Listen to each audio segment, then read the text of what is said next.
Olá, graça e paz, meu irmão e minha irmã. Estamos iniciando a leitura da Bíblia em 365 dias, uma dose de amor para as nossas vidas.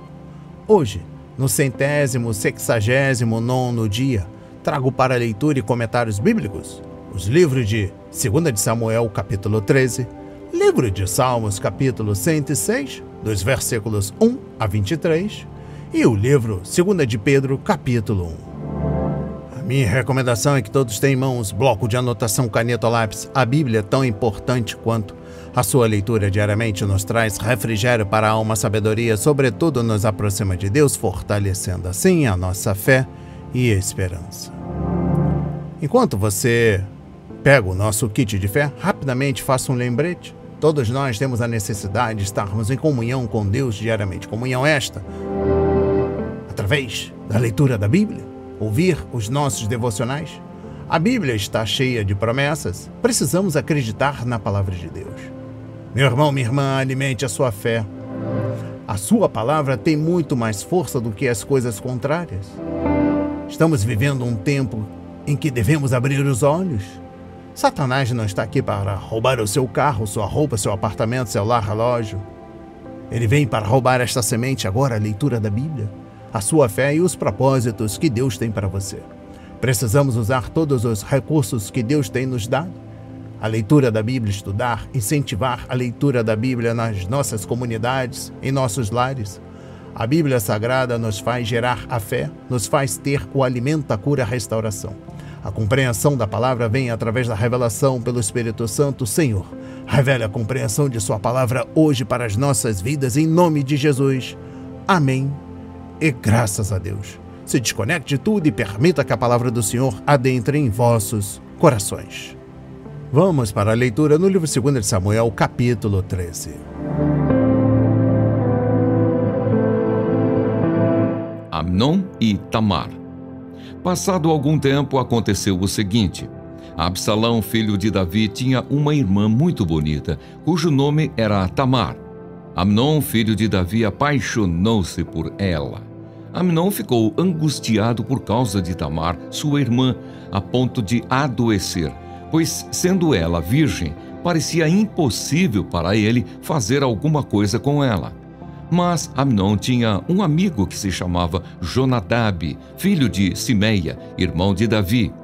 Jonadab era um homem muito esperto, e ele disse a Amnon: "Por que você está emagrecendo tanto, dia após dia, ó filho do rei? Por que não me conta o que está acontecendo?" Então Amnon disse: "Estou apaixonado por Tamar, irmã de Absalão, meu irmão por parte de pai." Jonadab respondeu: "Deite-se na sua cama e finja que está doente. Quando o seu pai vier visitá-lo, diga-lhe: por favor, permita que a minha irmã Tamar venha e me dê de comer. Que ela prepare a comida diante de mim para que eu coma de sua mão." E assim Amnon deitou-se e fingiu que estava doente. Quando o rei foi visitá-lo, Amnon lhe disse: "Por favor, permita que a minha irmã Tamar venha e prepare 2 bolos diante de mim, para que eu coma de sua mão." Então Davi mandou dizer a Tamar em seu palácio: "Por favor, vá à casa de seu irmão Amnon e prepare alguma comida para ele." Tamar foi à casa de Amnon, seu irmão, e ele estava deitado. Ela pegou a massa e a amassou. Fez bolos diante dele e os assou. Pegou a assadeira e tirou os bolos diante dele, mas ele não quis comer. Amnon disse: "Mandem que todos saiam da minha presença." E todos saíram. E Amnon disse a Tamar: "Traga a comida ao meu quarto e comerei da sua mão." Tamar pegou os bolos que havia feito e os levou a Amnon, seu irmão, no quarto. Quando ela oferecia os bolos para que ele comesse, Amnon agarrou-a e lhe disse: "Venha, deite-se comigo, minha irmã." Porém ela respondeu: "Não, meu irmão, não me force, porque não se faz uma coisa dessas em Israel. Não faça essa loucura, porque aonde iria eu com a minha vergonha? E você seria como um dos loucos de Israel. Agora, por favor, fale com o rei. Ele não impedirá que eu case com você." Mas Amnon não quis dar ouvidos ao que Tamar dizia. Pelo contrário, sendo mais forte do que ela, forçou-a e teve relações com ela. Depois Amnon sentiu por ela grande aversão, e maior era a aversão que sentiu por ela do que o amor com que a tinha amado. Então disse: levante-se e saia daqui. Mas Tamar respondeu: não, meu irmão, porque mandar-me embora seria um mal maior do que o outro que você me fez. Porém, ele não a quis ouvir. Chamou o moço que o servia e lhe disse: ponha esta mulher para fora e tranque a porta. Tamar vestia uma túnica talar de mangas compridas, porque assim se vestiam as filhas do rei, que ainda eram virgens. O servo a pôs para fora e trancou a porta. Então Tamar colocou cinza sobre a cabeça, rasgou a túnica talar de mangas compridas que vestia, pôs as mãos sobre a cabeça e saiu, andando e clamando. Absalão, seu irmão, lhe disse: foi o seu irmão Amnon que esteve com você? Agora, minha irmã, fique calada. Ele é seu irmão, que o seu coração não fique angustiado por causa disso. E assim Tamar, desolada, ficou na casa de Absalão, seu irmão. Quando o rei Davi soube de tudo isso, ficou furioso. Porém, Absalão não falou com Amnon, nem mal nem bem, porque odiava Amnon por ter violentado Tamar, sua irmã. Passados 2 anos, Absalão tosqueava as suas ovelhas em Baal-Azor, perto de Efraim, e convidou todos os filhos do rei para irem até lá. Absalão foi falar com o rei e disse: eis que este seu servo está fazendo a tosquia das ovelhas. Peço que o rei e os seus servidores acompanhem este seu servo. O rei, porém, disse a Absalão: não, meu filho, não vamos todos juntos, para não sermos pesados a você. Absalão insistiu, mas o rei não quis ir. Contudo, o abençoou. Então Absalão disse: se o rei não quer ir, pelo menos deixe que meu irmão Amnon nos acompanhe. Porém o rei lhe disse: por que ele iria com você? Absalão insistiu, e o rei deixou que Amnon e todos os filhos do rei fossem com ele. Absalão deu ordem aos seus moços, dizendo: fiquem atentos. Quando o coração de Amnon estiver alegre de vinho e eu der uma ordem para matá-lo, então matem-no. Não tenham medo, pois sou eu quem está ordenando. Sejam fortes e valentes. E os moços de Absalão fizeram com Amnon como Absalão lhes havia ordenado.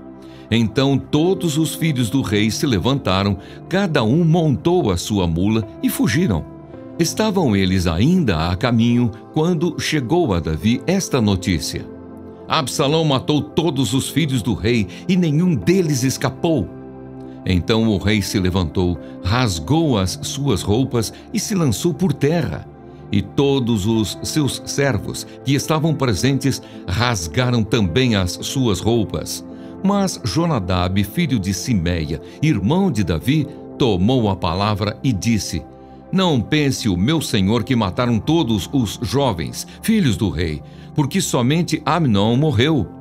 Absalão tinha resolvido fazer isso desde o dia em que a sua irmã Tamar foi violentada por Amnon. Portanto, que o rei, meu senhor, não ponha na cabeça essa ideia de que todos os filhos do rei morreram, porque só Amnon morreu. Enquanto isso, Absalão fugiu.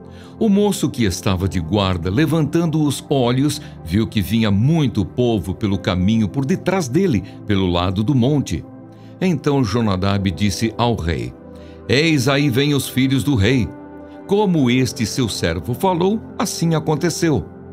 Mal tinha ele acabado de falar, chegaram os filhos do rei e, levantando a voz, choraram.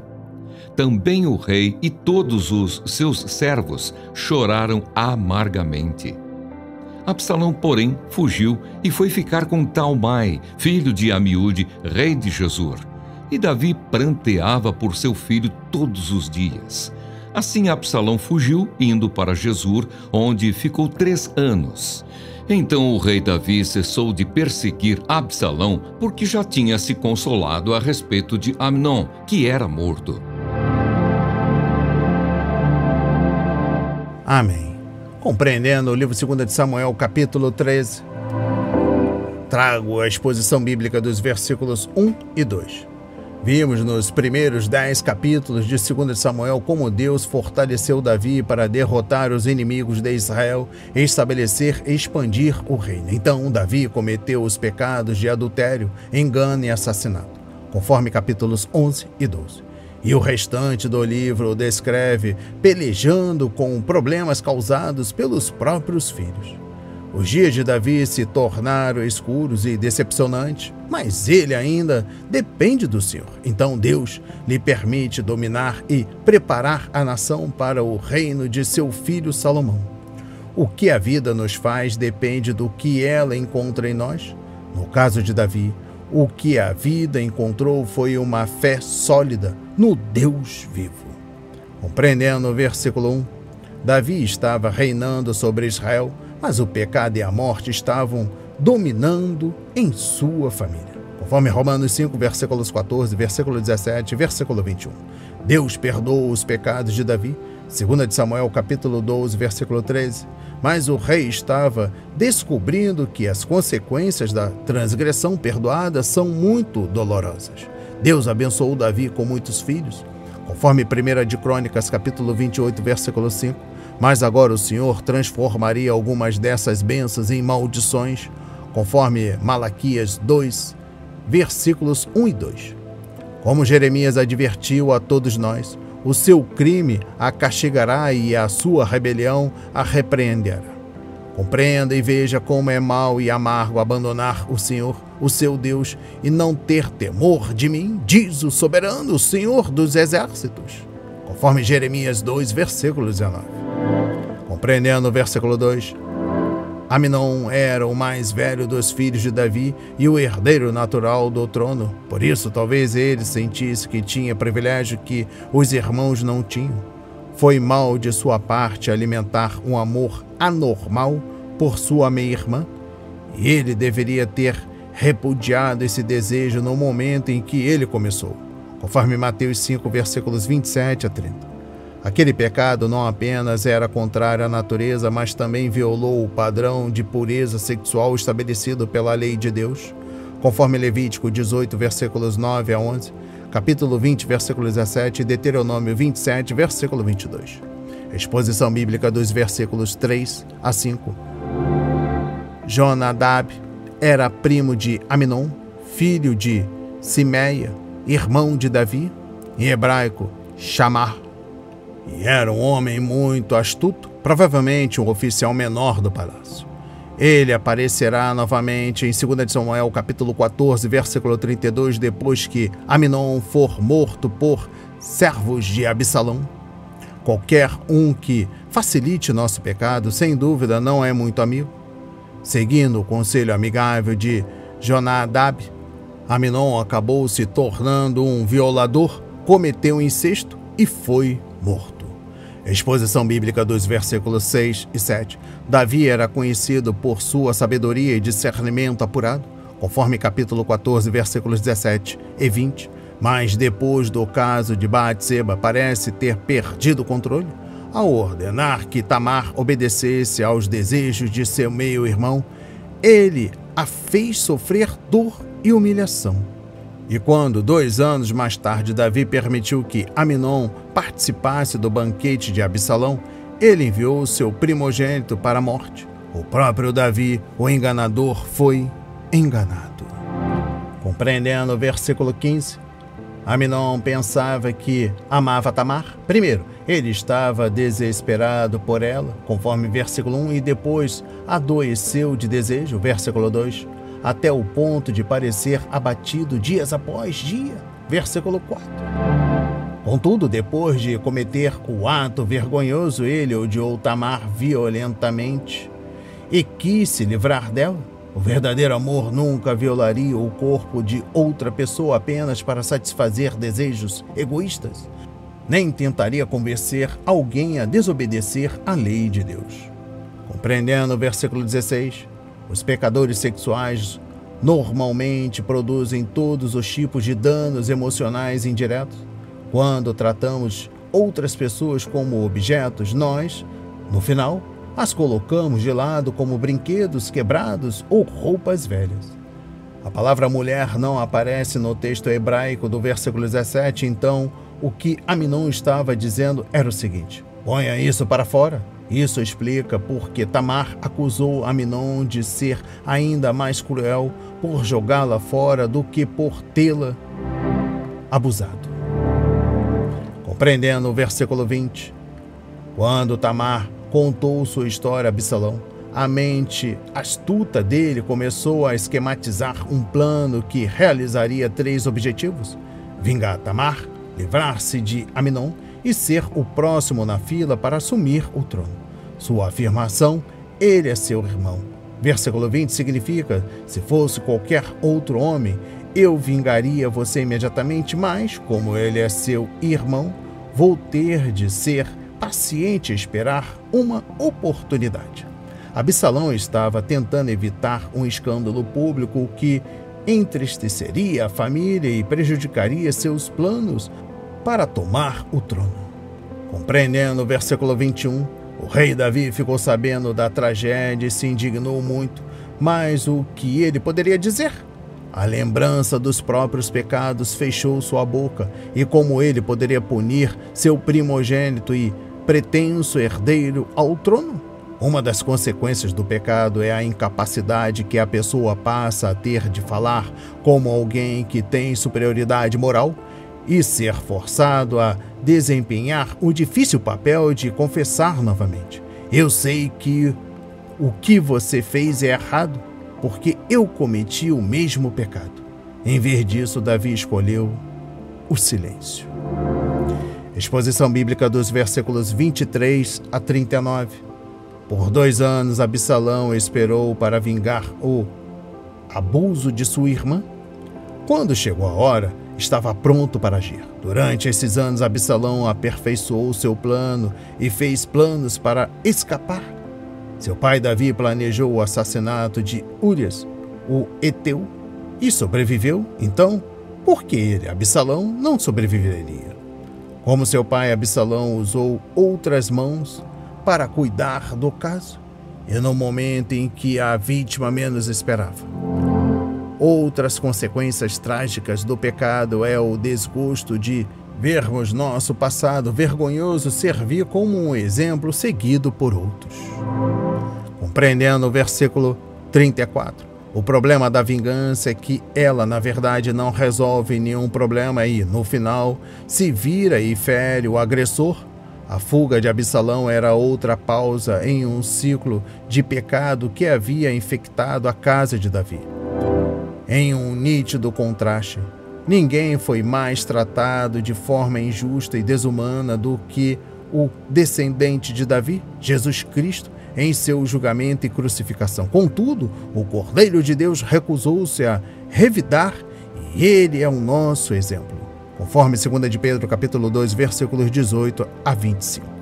O velho slogan, não fique bravo, vingue-se, pode satisfazer algumas pessoas, porém jamais agradará ao Senhor. O caminho cristão é o do perdão e da fé, confiando que o Senhor cuidará para que todas as coisas cooperam para o nosso bem e sua glória. Conforme 1 de Pedro, capítulo 4, versículos 12 a 19. E eu encerro a compreensão do livro 2 de Samuel, capítulo 13, com o versículo 19. Foram dadas a expressão se sentia consolado da morte de Amnon, pelo menos 2 interpretações. Isso significa que Davi queria muito ver seu filho novamente e que planejava ir atrás de Absalão e lidar pessoalmente com ele, mas sua raiva aos poucos se acalmou. Contudo, se o rei de Israel realmente quisesse Absalão de volta para casa, poderia ter conseguido isso com muita facilidade, uma vez que Joabe era a favor desta ação, conforme versículo 14 e versículo 22. No entanto, quando Absalão voltou para casa, Davi o manteve à distância por 2 anos, conforme capítulo 14, versículo 28. É óbvio que Davi estava lutando em seu coração. Ele sabia que Absalão merecia punição, mas era conhecido por ser tolerante com seus filhos, conforme 1 de Reis, capítulo 1, versículo 6. Por fim, Davi finalmente cedeu em levar Absalão para casa, mas o castigou ao protelar a reconciliação completa. 5 anos se passaram antes que pai e filho se vissem frente a frente, conforme capítulo 13, versículo 38, capítulo 14, versículo 28. Vamos para a leitura no livro de Salmo, capítulo 106, versículos 1 a 23.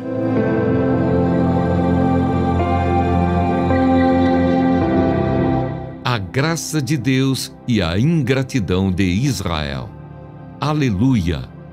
Deem graças ao Senhor porque Ele é bom, porque a sua misericórdia dura para sempre. Quem saberá contar os poderosos feitos do Senhor ou anunciar todo o seu louvor? Bem-aventurados os que guardam a retidão e os que praticam a justiça em todo o tempo. Lembra-te de mim, Senhor, segundo a tua bondade para com o teu povo. Visita-me com a tua salvação, para que eu veja a prosperidade dos teus escolhidos e me alegre com a alegria do teu povo e me glorie com a tua herança. Pecamos como os nossos pais, cometemos iniquidade, procedemos mal. Nossos pais no Egito não entenderam as tuas maravilhas. Não se lembraram da multidão das tuas misericórdias e foram rebeldes junto ao mar, o Mar Vermelho. Mas Deus os salvou por amor do seu nome, para lhes revelar o seu poder. Repreendeu o Mar Vermelho e ele secou. Ele os fez passar pelos abismos, como por um deserto. Salvou-os das mãos de quem os odiava e os resgatou do poder do inimigo. As águas cobriram os seus opressores, nenhum deles escapou. Então creram nas suas palavras e lhe cantaram louvor. Logo, porém, se esqueceram das obras de Deus e não esperaram pelos seus desígnios. Entregaram-se à cobiça no deserto e nos lugares áridos puseram Deus à prova. Concedeu-lhes o que pediram, mas enviou-lhes também uma doença terrível. Tiveram inveja de Moisés no acampamento e de Arão, o santo do Senhor. A terra se abriu, engoliu Datã e cobriu o grupo de Abirão.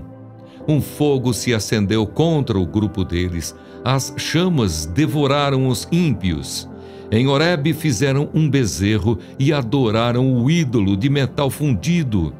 E assim trocaram a glória de Deus pela imagem de um novilho que come capim. Esqueceram-se de Deus, seu Salvador, que no Egito havia feito coisas grandiosas, maravilhas na terra de Cã, tremendos feitos no Mar Vermelho. Deus os teria exterminado, como tinha dito, se Moisés, seu escolhido, não se houvesse intercedido, impedindo que o seu furor os destruísse. Amém. Compreendendo o livro de Salmos, capítulo 106, dos versículos 1 a 23, exposição bíblica dos versículos 1 a 6. Este salmo começa com um tom sublime de adoração e de louvor, antes de se lembrar dos fracassos de seu povo ou olhar para as ruínas do reino ao seu redor. O salmista ergueu os olhos e deu graças a Deus por sua bondade e misericórdia, conforme versículos 1 a 3. O Senhor havia sido misericordioso em tudo o que havia feito, e o escritor aceitou a vontade de Deus como sendo justa e correta. Em seguida, o salmista passou do louvor para a oração e pediu a Deus para incluí-lo nas bênçãos da restauração prometida da nação, conforme versículos 4 a 5. Compreendendo o versículo 6, o salmista declarou a promessa que o rei Salomão pediu a Deus para honrar quando consagrasse o templo, conforme 1 de Reis, capítulo 8, versículos 46 a 53. Quando estudamos este salmo, é como se estivéssemos observando uma autópsia, mas iremos nos beneficiar se, como salmista, mantivermos os olhos do Senhor da glória e virmos sua bondade e fidelidade para com seu povo pecaminoso.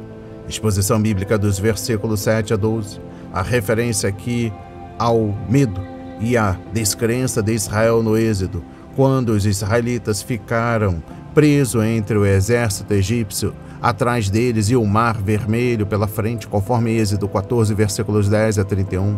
Eles haviam testemunhado o grande poder de Deus enquanto ele devastava o Egito com pragas, mas não acreditavam que o Senhor conseguiria livrá-los da escravidão.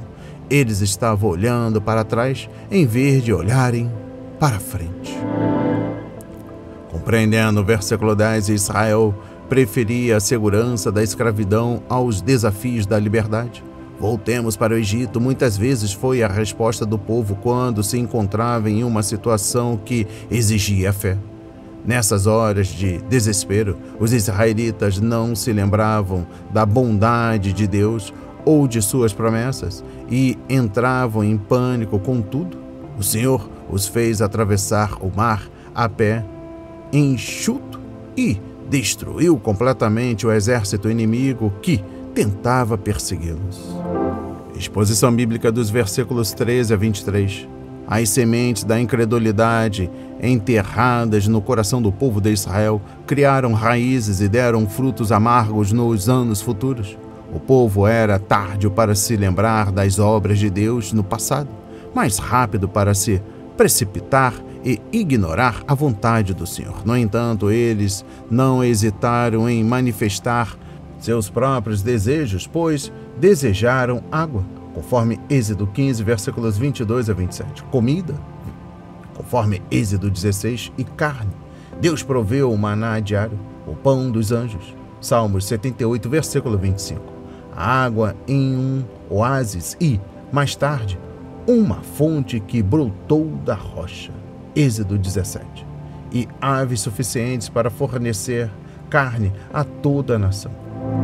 Os que resmungam e se queixam são pessoas que não estão andando pela fé nas promessas de Deus, conforme Filipenses 2, versículos 14 e 15. Devemos resistir à tentação de ceder aos nossos desejos carnais, conforme 1 Coríntios capítulo 10, versículos 1 a 13. Exposição bíblica dos versículos 13 a 18. Orgulho e ambição egoísta sempre trouxeram problemas para o povo de Deus, conforme Filipenses 2, versículos 1 a 11 e Tiago 4, versículos 1 a 10. Esses rebeldes estavam se opondo à vontade do Senhor, pois foi Ele que escolhera Moisés e Arão para liderar a nação. E por isso Deus destruiu Corá e seus seguidores. Respeitar os líderes levantados pelo Senhor é importante para o êxito da obra de Deus, conforme Hebreus 13, versículos 7 e 17. E eu encerro a compreensão do livro de Salmos, capítulo 106, dos versículos 1 a 23, com a exposição bíblica dos versículos 19 a 23. O primeiro fracasso envolveu a concupiscência da carne, e o segundo, a soberba da vida, conforme 1 João 2, versículos 15 a 17. A terceira queda, a adoração do bezerro de ouro, conforme Êxodo 32 e Deuteronômio 9, versículos 8 a 29. Envolveu a concupiscência dos olhos. Os detalhes podem ser diferentes em nossa vida, mas tentações e fracassos sempre acompanharam o ser humano ao longo dos tempos. Não podemos nos dar ao luxo de não levar a sério nossa tendência à desobediência. Vamos para a leitura no livro 2 de Pedro, capítulo 1. Prefácio e saudação. Simão Pedro, servo e apóstolo de Jesus Cristo, aos que conosco obtiveram fé igualmente preciosa na justiça do nosso Deus e Salvador Jesus Cristo. Que a graça e a paz lhes sejam multiplicadas no pleno conhecimento de Deus e de Jesus, nosso Senhor. A prática das virtudes cristãs e seus resultados. Pelo poder de Deus nos foram concedidas todas as coisas que conduzem à vida e à piedade, pelo pleno conhecimento daquele que nos chamou para a sua própria glória e virtude. Por meio delas, Ele nos concedeu as suas preciosas e muito grandes promessas, para que por elas vocês se tornem coparticipantes da natureza divina, tendo escapado da corrupção das paixões que há no mundo. Por causa disso, concentrando todos os seus esforços, acrescentem à fé, que vocês têm a virtude, à virtude, o conhecimento, ao conhecimento, o domínio próprio, ao domínio próprio, a perseverança, à perseverança, a piedade, a fraternidade, à fraternidade, o amor. Porque essas qualidades, estando presentes e aumentando cada vez mais, farão com que vocês não sejam nem inativos, nem infrutíferos no pleno conhecimento do nosso Senhor Jesus Cristo. Pois aquele que não tem estas coisas é cego, vendo só o que está perto, e se esqueceu da purificação dos seus antigos pecados. Por isso, irmãos, procurem com empenho cada vez maior confirmar a vocação e a eleição de vocês, porque fazendo assim, vocês jamais tropeçarão. Pois desta maneira é que lhes será amplamente suprida a entrada no reino eterno do nosso Senhor e Salvador Jesus Cristo. Por esta razão, sempre estarei pronto para fazer com que vocês se lembrem destas coisas, embora já as conheçam e tenham sido confirmados na verdade que receberam. Também considero justo, enquanto estou neste tabernáculo, despertar essas lembranças em vocês, certo de que estou prestes a deixar o meu tabernáculo, como efetivamente nosso Senhor Jesus Cristo me revelou. Mas de minha parte, me esforçarei ao máximo para que sempre, mesmo depois da minha partida, vocês se lembrem dessas coisas. A superioridade da palavra de Deus. Porque não lhes demos a conhecer o poder e a vinda do nosso Senhor Jesus Cristo, seguindo fábulas engenhosamente inventadas, mas nós mesmos fomos testemunhas oculares da sua majestade. Porque ele recebeu honra e glória da parte de Deus Pai, quando pela suprema glória lhe foi enviada a seguinte voz: Este é o meu Filho amado, em quem me agrado. Ora, nós ouvimos esta voz vinda do céu, quando estávamos com ele no Monte Santo. Assim temos ainda mais segura a palavra profética, e vocês fazem bem em dar atenção a ela, como a uma luz que brilha em lugar escuro, até que o dia clareie e a estrela da alva nasça no coração de vocês. Primeiramente, porém, saibam que nenhuma profecia da Escritura provém de interpretação pessoal, porque nunca, jamais, qualquer profecia foi dada por vontade humana. Entretanto, homens falaram da parte de Deus, movidos pelo Espírito Santo. Amém. Compreendendo o livro 2 de Pedro, capítulo 1, exposição bíblica dos versículos 1 e 2. Salvador é aquele que traz salvação, e a palavra salvação era comum entre as pessoas daquela época. No vocabulário dela significava estar livre de problemas, principalmente livre do inimigo. Ela também carregava a ideia de saúde e segurança. O médico era visto como um salvador porque ele ajudava a libertar o corpo de dores e limitações físicas. Assim, um general vitorioso era considerado salvador porque ele libertava o povo da derrota. Até um oficial sábio era um salvador na medida em que ele mantinha a nação em ordem e livrava da confusão e da decadência. Não é preciso muita compreensão para ver como o título Salvador se aplica ao nosso Senhor Jesus Cristo.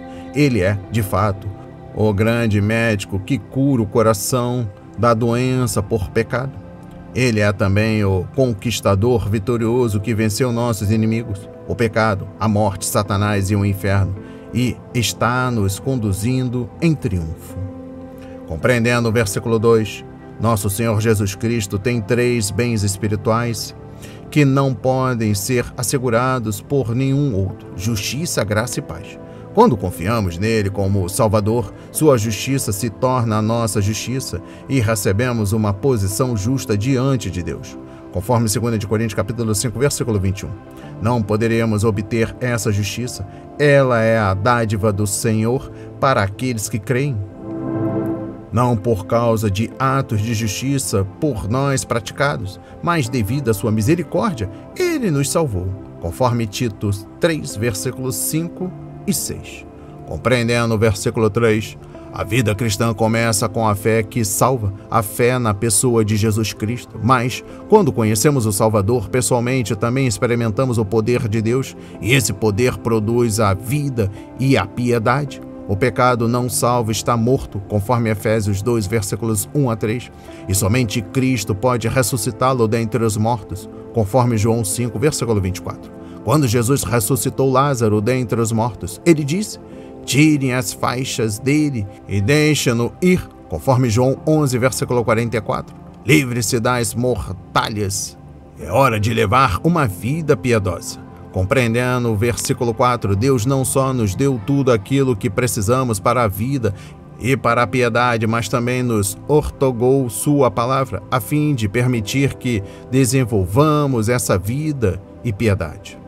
Estas promessas são grandes porque vêm de um grande Deus e levam a uma vida maravilhosa, e são preciosas porque seu valor não pode ser mensurado. Se perdêssemos a palavra de Deus, não haveria como substituí-la. Compreendendo o versículo 4b, temos a natureza de Deus em nosso íntimo, por isso devemos desejar aquilo que é puro e santo. Nosso comportamento deveria ser como o do Pai, e deveríamos viver no tipo de ambiente espiritual que convém à nossa natureza. Deveríamos, além disso, nos associar ao que é verdadeiro para a nossa natureza, conforme 2 Coríntios capítulo 6, versículos 14 e 15. A única vida normal que produz frutos para o Filho de Deus é uma vida piedosa. Exposição bíblica dos versículos 5 a 7. Onde a vida deve haver crescimento. O novo nascimento não é o fim, é o começo. Deus dá aos seus filhos tudo aquilo que precisam para levar uma vida piedosa, mas eles devem se dedicar e agir com diligência no uso dos meios da graça que Ele lhes proveu.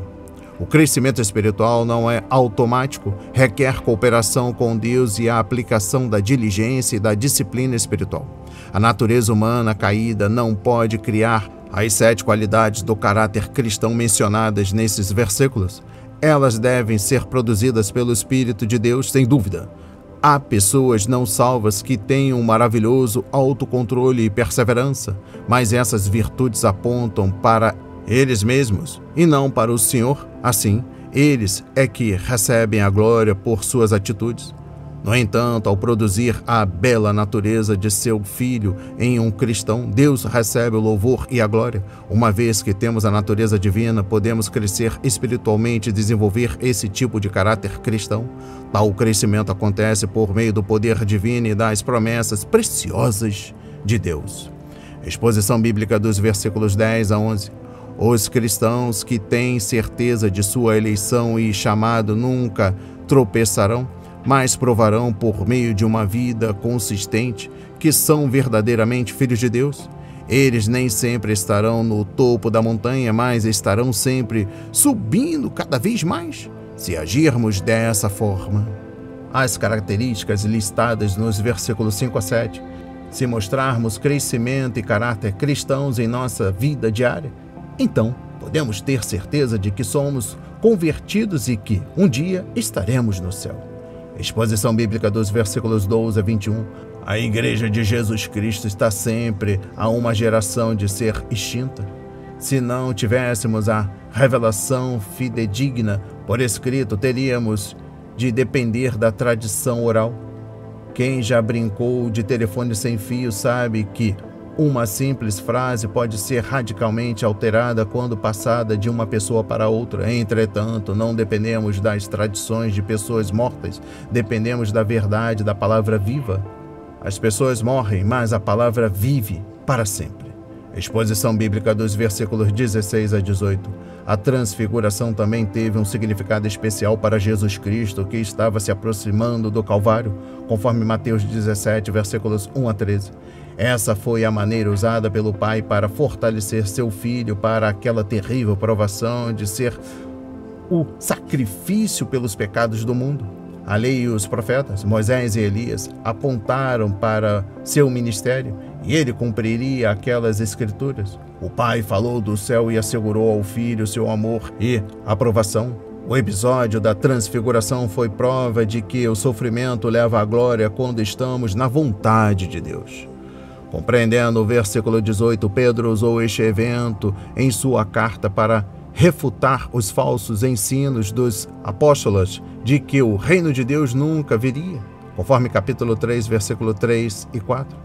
Aqueles mestres mentirosos negavam a promessa da vinda de Cristo.